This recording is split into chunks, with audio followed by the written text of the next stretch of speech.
আওয়ামী লীগের নেতাকর্মীদের বডি ল্যাঙ্গুয়েজের বর্ণনা উল্লেখ করে বিএনপির মহাসচিব মির্জা ফখরুল ইসলাম আলমগীর বলেছেন, চায়ের দোকান বা রেস্টুরেন্টে দেখবেন টেবিল চাপড়ে যে সবচেয়ে জোরে কথা বলছেন, কাউকে কথা বলতে দিচ্ছেন না, তিনি হচ্ছেন আওয়ামী লীগের নেতাকর্মী।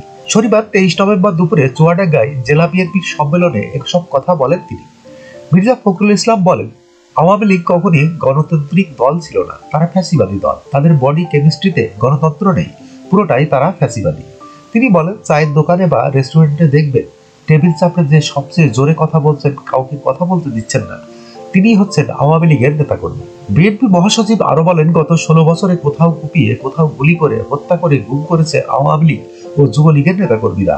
এছাড়া পুলিশকে ব্যবহার করে হত্যা করা হয়েছে, গায়েবী মামলা দেওয়া হয়েছে। পুলিশকে যেভাবে ব্যবহার করা হয়েছে তা কোনো গণতান্ত্রিক রাষ্ট্রে সম্ভব নয়।